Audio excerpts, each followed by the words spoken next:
Good afternoon, and welcome to Eli's Uber. With me, obviously, Eli Bulwark. Today is podcast day. It's the first ever podcast. I'll be going to speak with Ravie, Davie, the Fresh Prince of Drummoyne Square. Obviously, this is my first podcast. I don't plan on editing it too much. I plan on just, shooting the shit and, going with it. Wee bit nervous, I'll admit, but you know what? I'm excited to finally get started. It's an idea I've had. I feel like Davie's a solid choice to be my first guest on the podcast as well. So yeah, I'm excited about it. I'll be getting him in. We'll be chatting about all things Govan.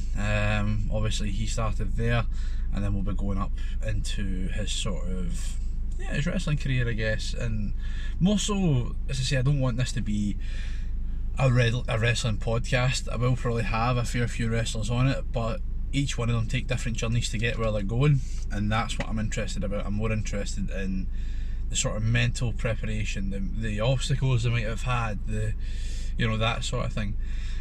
Before I go and pick them up, I just want to give a solid shout out to my sponsor Andy Mac, aka the Mac Maniac, for the artwork that he's done for me as well. I'm really happy with the artwork that he's putting out. You should absolutely go and check him out. He just did a fantastic drawing of Kez Evans as well. So yeah, please go and check him out. His Instagram tag is _Mac, that's MAC_Maniac. So please check him out. It means a lot that he's done this for me, and hopefully we'll have a good working relationship together as well. But his artwork needs to be seen, man. He's very good at what he does. So yeah, I'm just on my way around to pick up Davie. Once I've got him, we'll get going, and we'll see what we can come up with. A couple of fans have asked questions and things. I'm hopefully going to get to ask him some of that. But I know the guy's got a good story, so let's go and pick him up and we'll see what we can do. So I'm joined in the back of my car with the Fresh Prince of Drummoyne Square, Ravie Davie. How are you doing? What's happening, troops? It's Ravie Davie, the Fresh Prince of Drummoyne Square, and I'm the first guest on Eli's Uber. My big mate Eli Barry Bulwark has asked me to be on the show, and I'm absolutely buzzing, by the way. Absolutely. I couldn't think anybody better to have as my first guest, Davie. So obviously me and you go away back and stuff like that. Just picked you up from the notorious Drummoyne Square. Drummoyne Square. Sorry, the famous Drummoyne Square.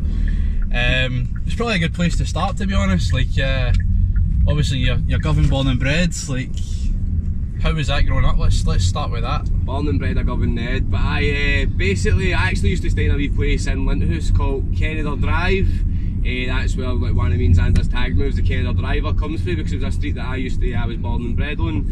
Stayed there until I was 6 years old, and then when a family tragedy happened, we moved up to Drummoyne Square, get away from things, know what I mean? Right. And then when I moved up there, that's when I became the Fresh Prince of Drummoyne Square. I stayed there for 7 years old. Now I'm 25, so I've been there for 18 years, most of my entire life, my full adult life, and now it blanks to my house. I used to stay there with my nana, and then when she sadly passed away, the house became mine, so now it's my house. I stay there with my fiance and my stepson, so it's good being, Fresh Prince of Drummoyne Square and all that. And that's the only bad thing, but I can never move anywhere, know what I mean? If I make it big time and that, I can't go to Orlando and get a full-time house, know what I mean? Because there's never getting about with a square that I can rhyme it with my name. Just need to call the mansion Drummoyne Square, see how that goes. But obviously that's a sort of interesting story for you, where you've come from, and obviously you've stayed there for a long time. Growing up in Govan, what was that like? Was it, cause I'm for the East End myself, so I'm from a sort of scheme upbringing as it was. I'd imagine it'd be pretty much the same in Govan. Aye, pretty much the same. I was, as I say, my Wayne, I only let him out to the front to play. He's 7 years old, and I'm pure watching him out the window and that, making sure he's alright. When I was 7 years old, I can remember being allowed about, last night, as I said, I moved to Drummoyne Square when I was 7 years old, so I was allowed to go all the way down to Lindhouse, which is definitely a 25-minute walk. At that age anyway, it would have been about a 25-minute walk to get there, and I used to get about there for 10 o'clock to like 10 o'clock at night, you know what I mean? So basically, growing up in Govan, it was a family community, but everybody was watching you.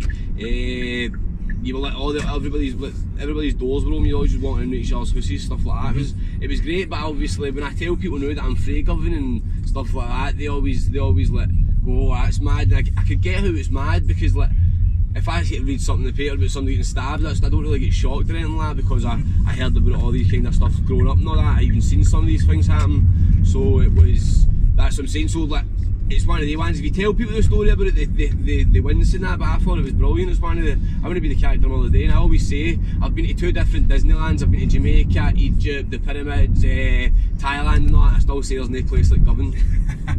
No, you're quite right, like, I can understand why people would get that reaction. Like, I grew up in sort of similar circumstances in the East End of Glasgow. I seen some not nice things happen, there was a bit of gang violence, things like that. Couple of, you know, murders and things like that in my area as well. But I think you're right, I think it wouldn't make you the person, you know, the person you are today is, you know, a part of where you came from, and I think that probably made you a bit more streetwise as well. And I think street smart is a very important thing to have living in Glasgow.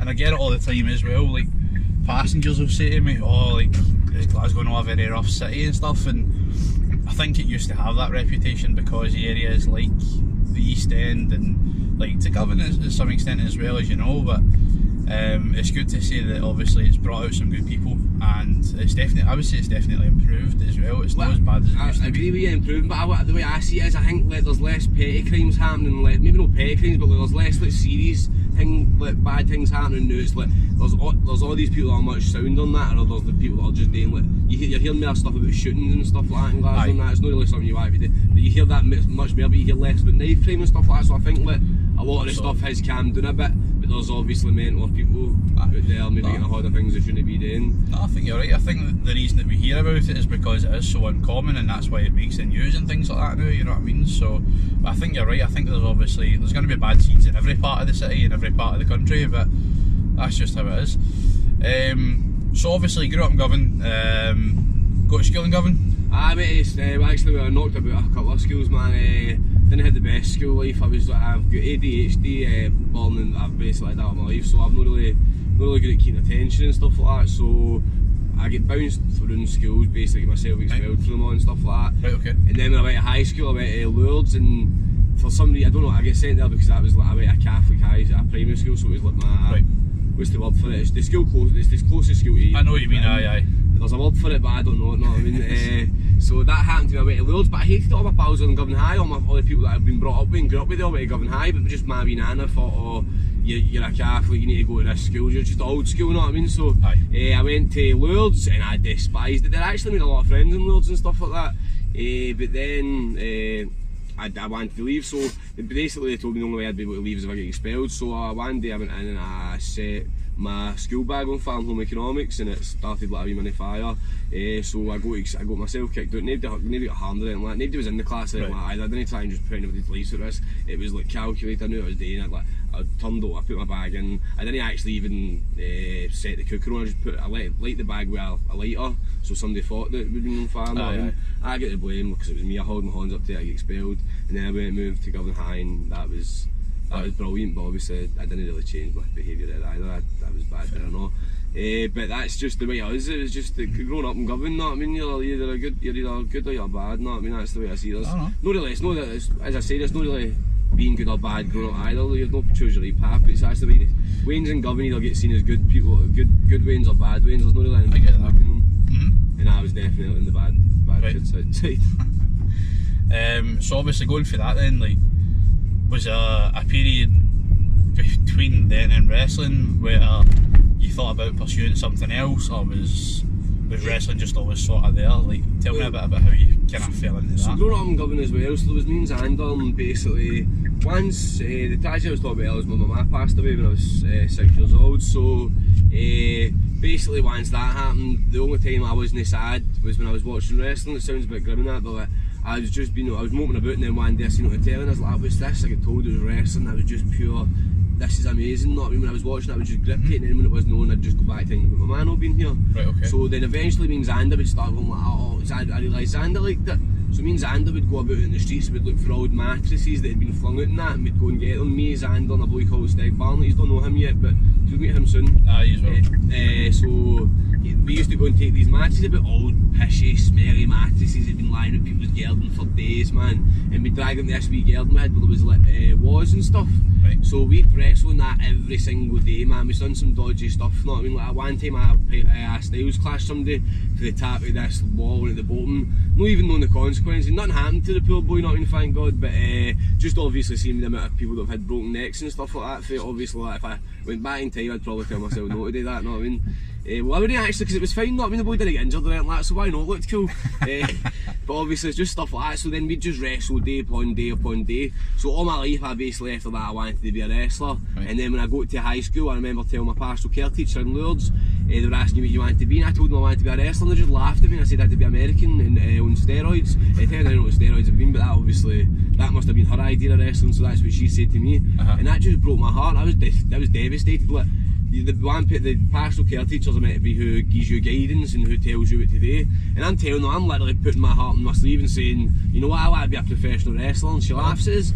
So that was heavy demoralising. So I think I wasn't really, but in school I wasn't really bad before that. In the primary schools and that, I just like get bounced about through primary school through like moving and obviously like, being my ADHD would make me a bit like unattentive, so I think they'd say to me, oh, maybe an art school would be better for them, and then my nana would blame it on behaviour. Right. So as I was saying, so I give them a pass, but I wasn't doing anything bad, but I think after that experience of getting told off that teacher that, oh, you can't live your dream, you know what I mean, that's not going to happen. I think that's when I started to be bad. I didn't really listen in school, I'd find pencils and stuff like that, and the teachers' backs turned, I'd get into fights with people and stuff like that. Okay. I think I was just, all my life I'd had this goal and this dream to go and do it, and then somebody just told me that's impossible, and laughing at me while I'm doing it as well. Like, everybody knows getting laughed at, it's not really nice. So if somebody that's meant to be in a position of care for me is doing that to me, it really set me back at the time, you know, and I remember that. So if you're watching this, no, like, I mean, it's certainly something, you know, a lot of the people that me and you train with or we meet through wrestling always say the same. It's something they always wanted to do. I got into a wee bit differently for that, but I can't imagine like being. I mean, to be fair, like I always wanted to go into acting, and I got told the same. You know, I got told to become a mechanic because, you know, it was big furry boy, you know what I mean? You know what I mean? Fast forward. Fit under a motor easy, big man, about to lift that table.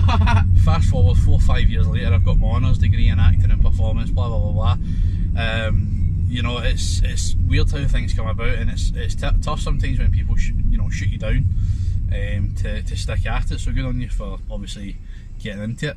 Obviously, that actually was one of the bad things about it, because I kind of like stopped for that. It was a big part of my life. I was still watching wrestling, but after that it was kind of like that's the one thing I know about me. Like a lot of people tell me in wrestling that, oh, they never told anybody they liked wrestling, that because people would laugh at it. I was the opposite. I told everybody. I was the boy for the skin that liked the wrestling. All my pals when they cared, they're like, oh, my Ravie's no great at wrestling, that's funny and all that. And then once the teacher said that to me, it was like, what's the point? You know what I mean? So I did start keeping it, but it wasn't because my pals or anything like that. I just started like, kidding out people I didn't watch, and that was more because the teacher had done that to me. So it was like just. I wasn't embarrassed to tell my pals, I was just embarrassed to tell anybody now. Okay. And I didn't really watch wrestling and stuff like that. And then that was the one thing as well. I bless my wee nana's heart. She done anything for me in life, but she never got me the internet until I was a good like 18. So if maybe I'd searched a wrestling school or something like that, I could have maybe seen one, because there was ones about, and that could have maybe stopped me from getting getting myself withdrawn for wrestling for a bit. Right, okay. But then, as I said, I never got anything like that, but I'm actually kind of glad, because that time in my life where I wasn't into wrestling, my life shaped, probably not the best way, but it shaped a certain style that if I didn't do that, I wouldn't be the person I'm all the day. So I probably wouldn't be the wrestling character all the day, and I might not be as popular and stuff like that. I might not have been able to like figure things out that I've figured out and stuff. So I get you. Okay.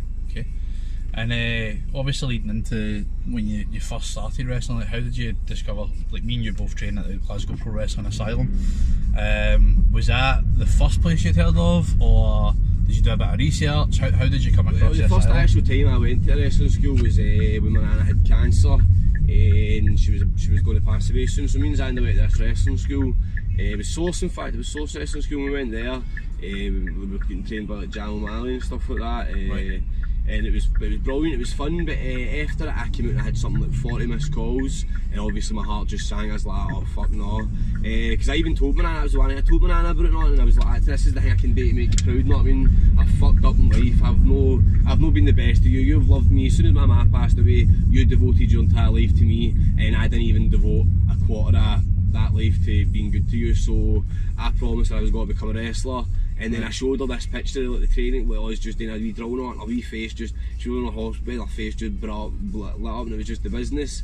But then obviously because the 40 missed phone calls is like, I could keep going doing this every week, but then how bad will I feel, and it could put me off or something like that if I go here and then I get a terrible phone call, you know what I mean? I get you. So I didn't do it then, but that was my first introduction. And then once my nana did pass away, she left me money. It wasn't that much, it was like 250 quid, £1,000 between the 4 grand wins. Not a lot, but then that's when I seen the GPWA thing and it was 125 quid. So I was like, with the 8 week block, I was like, I'm going to do that, that's the money for my nana. I told her I was going to do this. And I put that money towards it, and then I spent another 125 quid to get like boots and knee pads and stuff like that. Right, okay. And then I went in and I never really looked back. It was the best experience ever, and it just, I've managed to know since then. It's been 4 years in August it'll be, and since then I've wrestled on the Hydro, been part of 3 Hydro shows, wrestled in the Barrowlands, wrestled in Scotland, England, Wales, been on telly, hundreds of things, not even had hundreds of thousands of people watch my videos. All these things, and it's all thanks to wrestling, you know what I mean? Well, that's it, and that's probably why, you know, in some selfish respect, that's probably why I've got you sitting here today, you know, talking to people here, is because of, you know, the work that you've done. And, you know, me and you started, well, we came through the same induction in the end, that August 4 years ago. Oh, sorry if you mentioned that, and I went and told my wee story and didn't mention you. Sorry, no, not at all. Like, I mean, Big Man started at the same time, smashed the Wednesday classes. That wasn't really the point. My point was more like, obviously, you know, I've seen you go from the intake to, you know, where you've been in all these shows and things like that. But talk us through the start of your wrestling sort of time, because obviously, for those that don't know, we had an 8 week induction. And I mean, I'll let you sort of explain the gist of the induction and what it sort of took, and you know how you found it to start with. So if you don't mind, can I so basically, the 8 week induction was you go in, you learn to do your rolls, your bumps, you get made to do a wee bit of fitness at the start of everything. No, I mean, you don't get too much, because obviously at the end of the day, this isn't to learn if you can wrestle. This is to learn if you're coachable enough to become a wrestler. I mean, when you do the 8 weeks, they're not saying, oh, you're going to be a wrestler here, but they're saying they want to see if you've got the potential for them to teach you. It might take a year, it might take 5 years, but they're just in that 8 weeks they can find out if you can move on and learn. They've upgraded it now, there's more sections than that, but back then it was basically just seeing if we can teach this person, we'll let them through. And that was what it was. But for me, I was lucky enough to get to like a fish to water, man. I was like running the ropes and taking the moves and stuff. I was just, the way I see it is, it probably sounds a bit grim, man, but I've lost a lot in my life, you know what I mean? So like, just get in there and just smashing and getting smashed and getting full about. No, that is in all my life. I wanted to live for that, and I finally get to do it. So I half-arse it. Why be scared of it? Like, I just went in there and I just thought I wanted to be the best that's in this wee class. Might not have been the best, but I know for a fact I was one of them. You know what I mean? And that's just the way I went in there. I mean, sorry, mate. No, I would give you credit with that. Like, it's always one of the first things I said about you, is that you were pretty fearless in the training side of things. Particularly once we got through the induction as well. Like, there was a period where... Well, we had the wee month, didn't we? I had the wee month for the teachers, wee extras. And you were, But I was gutted when they told us, because at first they said we'll just put us out in the main class, and then they told us, no, we've got to give us a wee month. I was like, oh no, come on. But I mean, even so, like, that month was still such a change in pace, because it was going from, are you coachable, to, right, this is us coaching you. You know, suplexes and stuff like that, and hip tosses and stuff. Putting stuff together. I mean, sometimes we were taking, you know, 15, 20 hip tosses a night, and, you know, we're bumping about silly, we're going home sore. But what kind of impressed me about you was you never once shied away from it. And there were times I wasn't very fit at the time. I was trying to get my fitness up, and there were times I'd be sitting at the side and I'd watch you, and you were just constant. If somebody needed, you know, if maybe we were an odd number and needed an extra partner, you were stepping up to the plate there again. You were willing to do it, you know, a million times run, and it was always something. And then obviously we get through that month, we joined the main class, and we were going through that period where, I don't know if you remember, there was a period where we could train 4 nights a week if we wanted. That's actually, I may as well add to that. When I got through the main class, we were training 4 days a week. From the day I got through the main class until a Thursday where I had to go to Amsterdam and film the stuff for the Amsterdam video done and all that, I didn't miss 54 training sessions I was there for in a row. I mean, didn't miss it from November to March, didn't miss one, every day. My missus ended up in the hospital at one point with quite a bad, like, I'm not even going to mention it, but she was quite bad. I probably should have been up there, I definitely, looking back, I should have definitely been up there seeing my missus, and I'm too busy going like that, sorry hen visiting us when I'm wrestling. And she was fucking raging, still brings it up all the time, man. I'm never going to let that one down, but fuck it, I wanted to be a wrestler, and I knew wrestling longer than I knew her, no offence then, love you to bits, but let's be honest here, she's going to watch this for one, I know, because she likes him. What can I say, yeah? But no, I mean, like, I think that obviously, as much as it was maybe taking a toll on your personal life, I think it definitely became a positive for your wrestling side of things, because it showed you that the hard work does pay off, and you made your debut pretty quickly compared to the rest of us for our induction class at least. You kind of came through the ranks pretty quickly. Now, firstly, let's go to your. What was your first debut? Was it the ICW debut? It was the Battle Royal. I'm going to just quickly, because I feel like I've been aired this, just talk about the training anyway, yeah, just because I went and I didn't feel it. So you go in, you do your bumps, you learn your rolls, then you learn a wee sequence. The sequence is you do you lock up, take an arm bar, wrist lock, into a hammer lock, take him in a head lock, shoot off, tackle, feed up into the corner, send them off, posting, clothesline.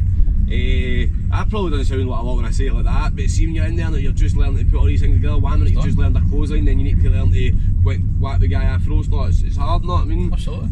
So I felt like I skipped there. I made that sound a bit easier than it was when I was first taught about it, but it's really hard, know what I mean? But it's one of the ones, as I said, it's to learn you how to be coachable, so if you can't do the things that are pretty basic when you say them out, even though they're a bit harder when you're first learning them, then maybe wrestling isn't for you. Definitely, I mean, that's the thing as well, like, our class started with 20 people, and by the time the assessment came there was 13 of us. One of them got assessed the week before, and he dropped out straight after the assessment. Oh, the big jogger guy? Aye, the big guy used to always go, was in Turkey on holiday, and let's put a picture up there, 10-mile jog. The marathon man, aye, exactly. On holiday. So 12 of us got assessed on that Wednesday, and we were the first class ever where all 12 of us got through.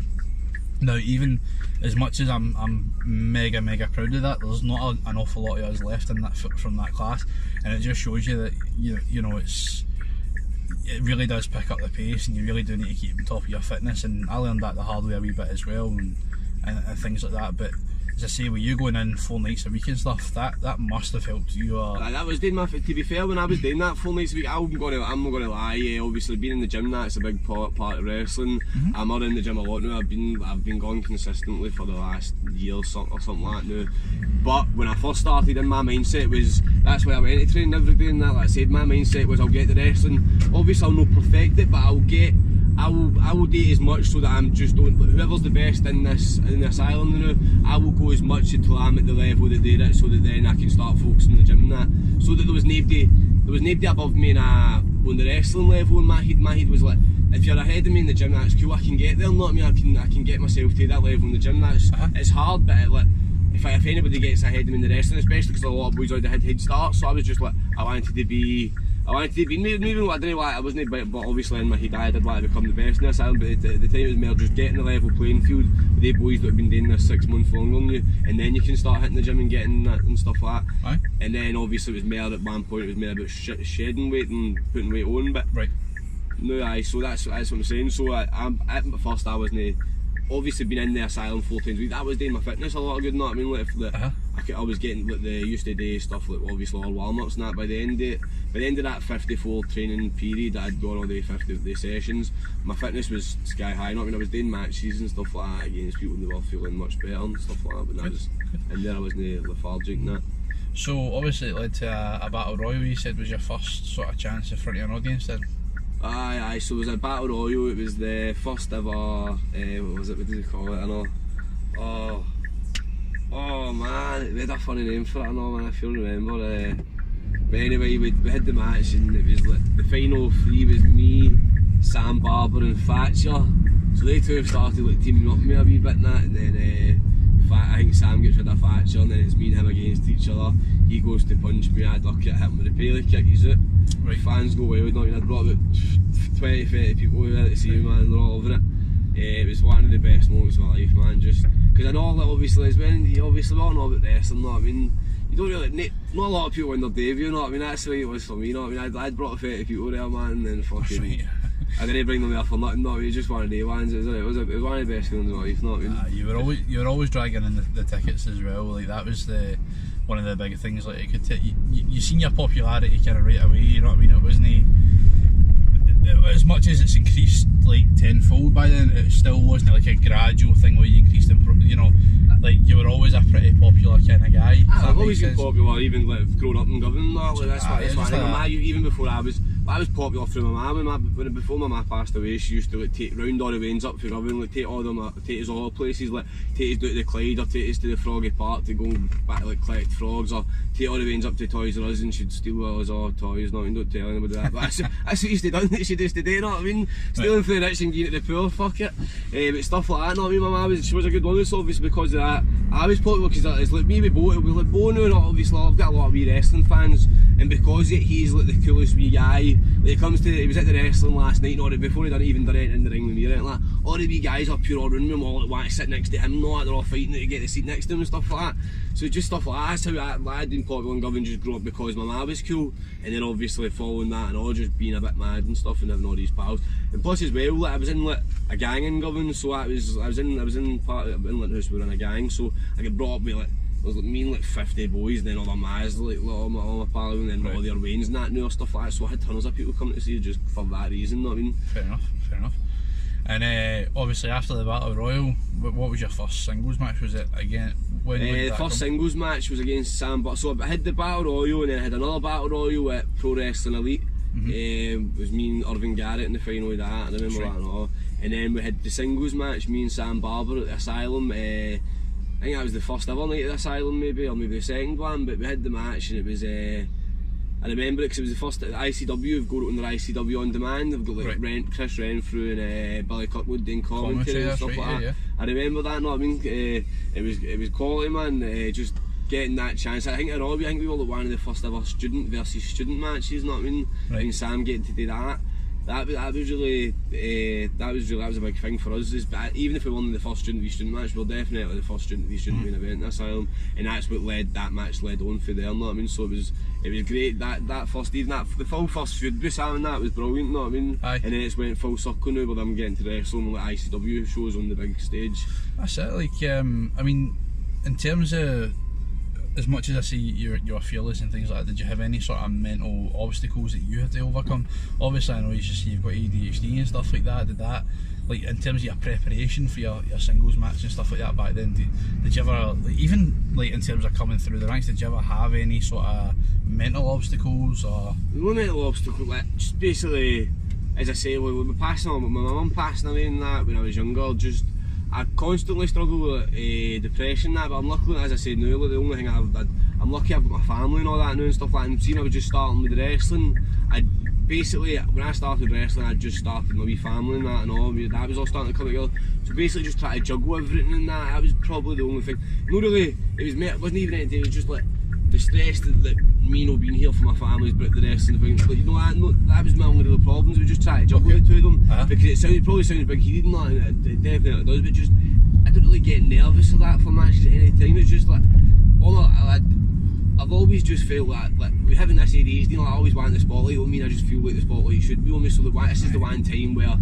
and as well, when I was younger and I'd act up and all that, people would be, oh, you're looking for attention and all that. Well, there's no in the wrestling, I can look for attention, I'm getting it, I deserve it, you know what I mean? It's like the right place, I just feel like the spotlight's on me now, and it just, that's why I don't get nervous, because no matter what, I just can just go there and do it, and it sounds like, I still obviously worry, oh, what happens if this fucks up and this shit like that, but I just mean like, in the nerve side, there's nothing holding me down before I get there, there's nothing like, obviously I still worry, oh the fuck, what if it's not, I still want everything to be brilliant there, and I still want it to be the best match ever, and I still want all that. Aye. But it's just nothing that's, if we fuck it, we fuck it, not I mean, at the end of the day, sitting here I did my fucking dialogue, like my love, like, not I mean, shit like that, was got to really go bad if something happens in a wrestling ring that's not the best, not I mean, Okay. at the end of the day, that's the way that I've always went for it, Fair so I don't get nervous and shit like that, but I do want to fucking, obviously I don't want to sound pretentious and I don't care about wrestling, because I fucking love it, it's my favourite thing ever, and that's probably one of these that don't get nervous because I fucking love it that much and I've been wanting to do it that much that it feels when I'm in that ring I belong there, and I've worked hard to get there, and Okay. that's the things that I say, but I get what you mean, because I know a lot of guys do it, because that's always a thing, because I feel bad about it, because obviously there's times I know when I'm out there with people and I end up just going like, why you can't do it, and then obviously like, I'm different for them, so obviously they've not got to be, you know what I mean, you get is like, people Aye. deal with nerves differently, sometimes I come to Camden and they're fucking probably moaning about this for the last 2 weeks or something, so I Fair need enough. to rein that in properly. So let's move on to ICW then. So your debut was in Newcastle, if I remember correctly, against Sam. Why? So I mean, Sam done this match, as I say, we made our GPWA singles debut, and then through that, so for my singles debut and Sam's singles debut, the next night we're going to do it in Newcastle, and obviously the first rule in wrestling is always bring your gear right. Big important lesson, and if you're watching this and always fucking bring your gear right, because this is what happens if you don't. So I get a phone call and Dad says like, Davie, brilliant match last night, seen it, loved it, and all that, you and Sam Barber fucking smashed it. We're going to put you in a pre-show night in Newcastle. I'm like, belter mate, funny, you know what I mean? What? And he's like, we're putting you on night. I was like, I've not got my gear, and he's like, you fucking better get your gear, wee man, because there's no anybody else that can fucking fill the spot. Right, so Sam's had the same phone call, so I'm phoning up my missus and I'm like, Georgia man, you're gonna need to get my gear here somehow, I don't know how you got to do it and all that. So she's like, well I can drop it off to anybody that is going to do it, the show's no left yet, so I'm phoning up everybody, end up going to Sean McLaughlin, MVP, what a man, I swear to God, doesn't get credit he deserves, he gets a lot of credit I know, but he deserves it even more because he's a fucking champion, right? He went and got and picked up, never met my missus either, know what I mean, so he just sees this woman holding a bag, he's like, that must be Davie's missus, know what I mean, grabs it off her, gets it done to me, and I get to have my match. So me and Sam, after I made our debut, and that's what I said, that was that, in fact, that is the one match, that match with me and Sam, that's the one match I was shiting myself before it, and I did have nerves and all that, because I didn't fucking know if I was going to even have my gear and all that, not even planning a match that might not even be happening, all that shit. Sorry, but I'm going to be a bit excited. That's alright. So I planned the match, so that was the one time I was like, Sean came down with plenty of time to spare, and the rest was in Newcastle in front of 600, 700 people after making their debut the night before, know what I mean? So it was fucking surreal shit. Absolutely. And if it wasn't for Sean McLaughlin, my missus and Wolfgang for bringing down Sam stuff, we wouldn't have been able to do that. So thank God for that. No, definitely, and it goes to show like that's just a taste of some of the opportunities that the asylum can give you. If you know what I mean, it's the opportunities that we've had from training at the asylum's been fantastic, and that was just the start for you. Like, by the way, I'm taking a bit of a detour here. Oh no, that's cool, mate. But I mean, the opportunities you've had has been pretty sweet since then. And, you know, obviously, you know, was there any particular storyline for yourself that sort of stood out to you that you particularly enjoyed, or you know, anything that got you particularly excited? Because obviously you've had quite a few encounters with people. The most exciting, the amount of times, I've been doing this wrestling for 4 years in August, I say, and this how it shows out. The amount of times that I'm like to myself in wrestling, oh that's the best moment I've ever had, that will never get topped, and then 2 months later I'm like, oh, that's the best moment I've ever had in wrestling. And I'm not even just saying that as like a saying, I'm literally does feel that that's the best moment that I've had, it will never be topped, know what I mean? Because it just, that's the way it is, that's what it does to you, man. There's been times you can be not even looking forward to a match, and then you go out there and you fucking end up smashing it, it's pure brilliant, no? It's one of the maddest things, it just brings, but anyway, back to that, I'm going to, because that's what I'm saying, ADHD, end up going, you send me that way and I'll go that way, you know what I mean? Sorry. But, so the things I've been looking forward to is like, wrestling with Bram, know what I mean? There's times I used to watch Bram on the telly and stuff like that, and then getting told I'm getting to wrestle him, and it's not got to just be one match, it's got to be, I'm going to end up beating him and stuff like that, know what I mean? It's life changing, man. It's just like stuff that sticks with you forever.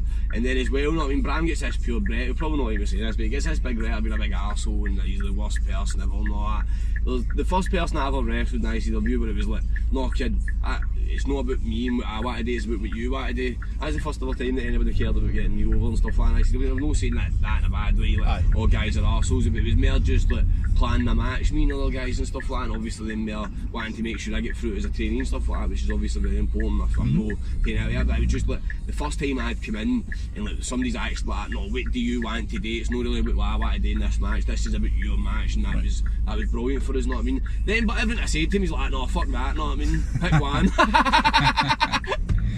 Fair enough. But it was good, know what I mean? That's what I'm saying. So the Bram thing, then obviously everything but like the James Storm thing as well. When I was wrestling Alan Echo and getting told I was going to feud with that was brilliant, because obviously I thought I was getting my first feud in that as well in ICW.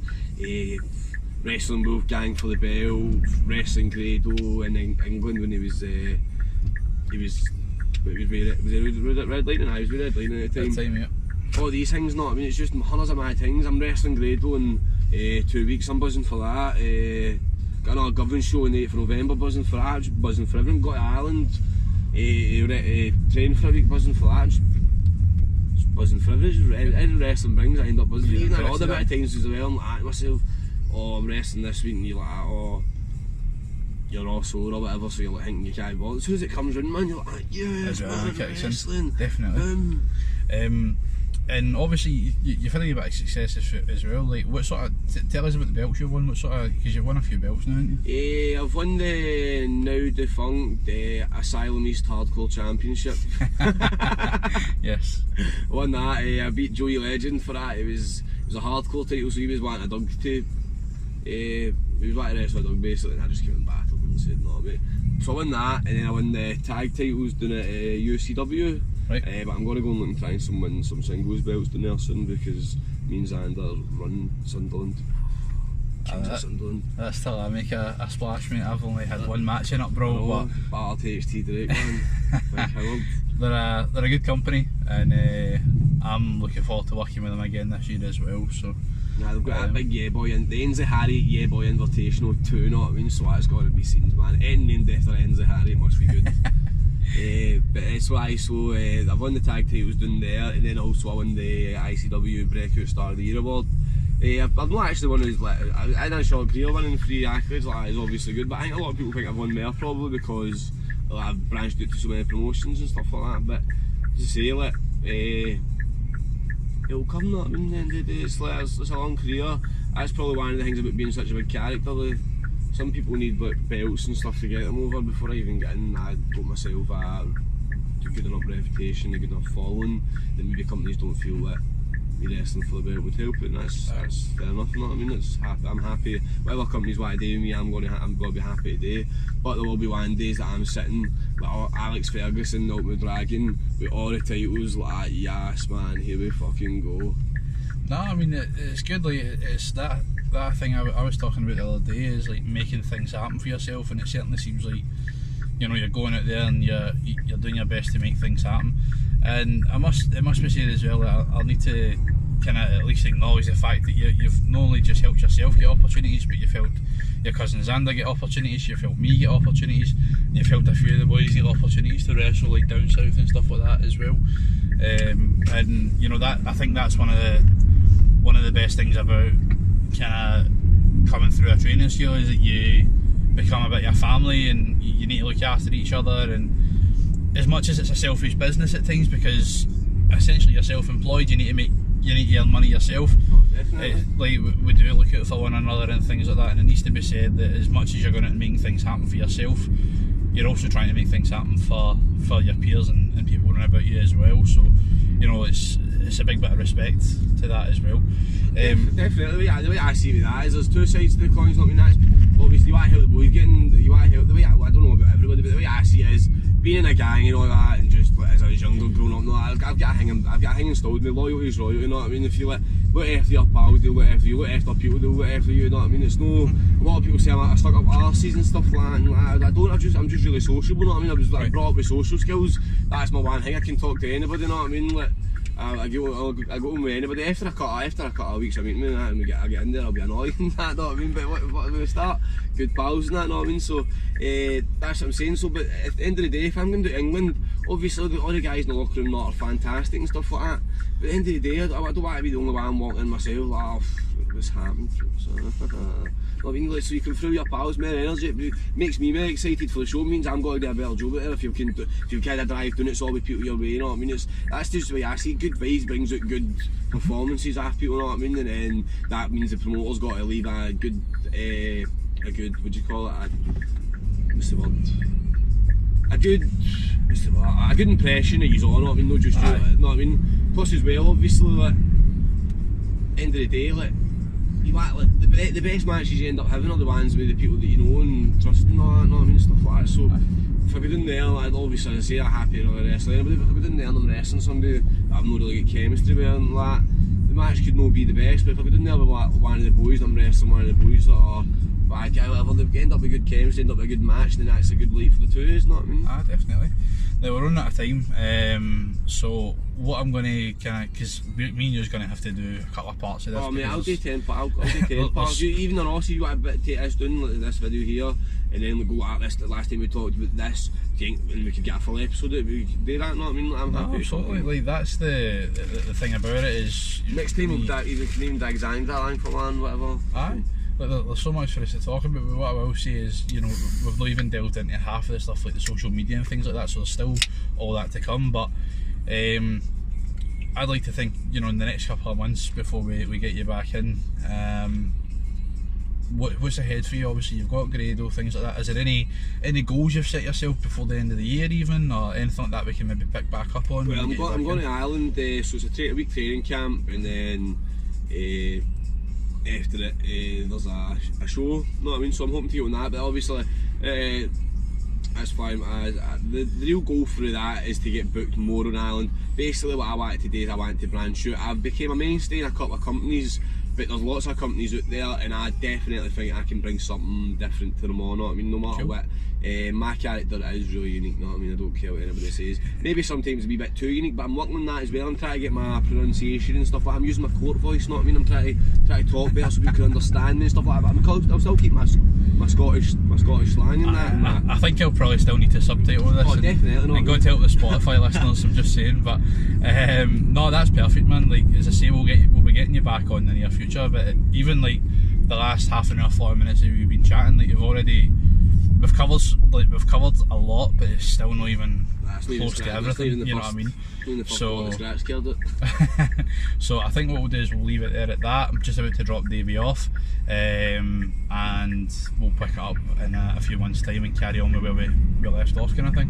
If you're on there, follow me, get me on Twitter, Facebook, hit me up for my Fresh Prince t-shirts, especially for the adults, because the kids' ones are flying out the door, not I mean, but the adult ones are nearly doing the best. I know adults like Fortnite, but they don't actually think wrestling fans like colours, because any colourful t-shirt don't seem to sell well, not I mean. These adults are only doing too good. So what's your social media? So my social media is Ravie Davie the Fresh Prince at Drummoyne Square, that's my Facebook. My Twitter is Ravie_Davie_MCC, and my Instagram is...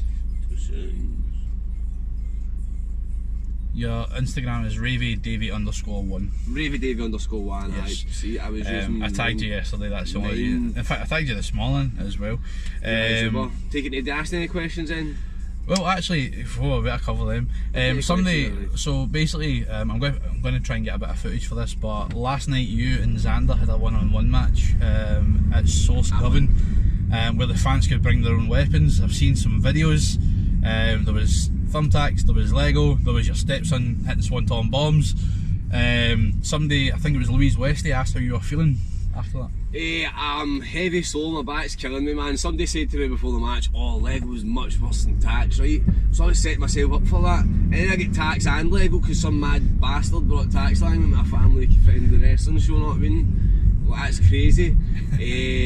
But to be fair, not in the match, it couldn't have been any better. Like, literally, that is, see the last night's match, that carnage, everything for that. That is two boys getting to do something that they've wanted to do for 20 years to each other, you know what I mean? Like, the last time we wrestled, we had a fun match, and that was like a wrestling match, and obviously when you're out in the street, you're out in the match to see wrestling, it's really like the traditional wrestling match, having it there. So what we used to do was nothing like that, and then we done that last night. I did a big spiel about how the first match we done was 20 years plus work on it, trying to get to that stage, and it was, but last night was even closer to it, because last night was just mental, and the Waynes and Govan absolutely loved it, man. They all got to be a part of it. Somebody brought an nunchuck, somebody brought an electric fly swatter, somebody brought a wee gardening fork to stab Xander with, man. Like, what he's doing, you're mental bastards, man. So a bit solidarity for you then. Definitely, man. Like, usually my wee boy will obviously wrestle him every single day. The day obviously he's came and walking to me like, that's me famous now and tried to wrestle me, you know what I mean? Like, not a day, mate, you know what I mean? You fucking, you get under your birthdays.